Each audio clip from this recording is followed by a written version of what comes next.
October 17th, 2025, before the market open. We wanted to show you with our October 2025 top 50, which we have loaded into our watch list. These are the only pairs in this watch list. So when we look at trading signals, we see all of their trading signals. These were launched 4th of October 2025 to all of our subscriber members.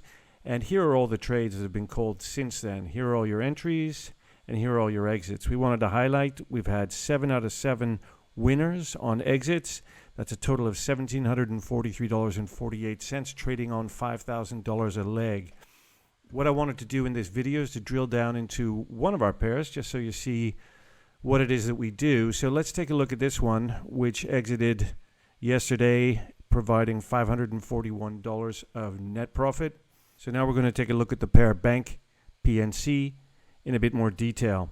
So first off, let's run a fundamental snapshot to see what these companies are and whether they're fundamentally correlated.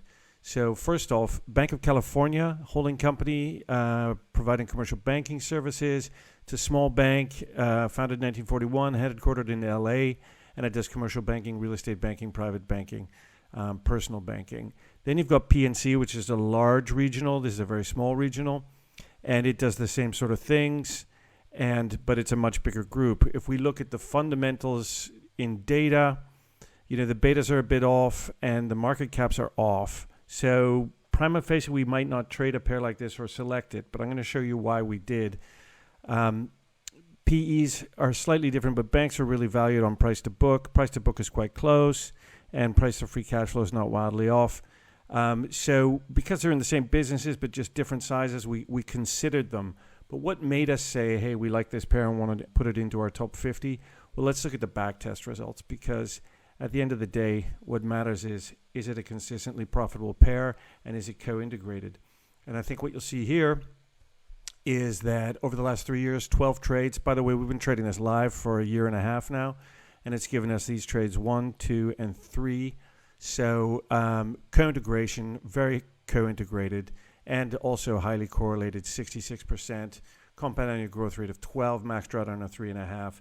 Lots of zero crossings on the ratio. It's a great pair. We love it. That's why it's in there, even if it doesn't match exactly what we would look for in terms of beta and market cap sizing. So that's the pair itself. Let's look at the trade. If we go to the pair charts, this is the trade. So we had this massive volatility in regional banks over the last few days. That caused the core ratio to diverge a lot. And so it called one trade on the 6th of October at minus 3.3 standard deviations. And then the second leg was called on the 8th at minus 3.27. Here you can see the two entries. Bit of volatility, and then bang, the exit, which happened yesterday at 0.98 negative standard deviations. We can, if you like, we can look at that on the price charts, and you can see it, the relative performance. So here's the volatility we saw in regional banks, and that's what's caused these trades. So here you saw this massive divergence of the relative performance, and then quickly it's reconverging. So I hope that helps. That's a quick dive into Bank PNC, one of our top 50, as well as the trading results of 7 wins out of 7 trades over the last 2 weeks. Happy trading, everyone.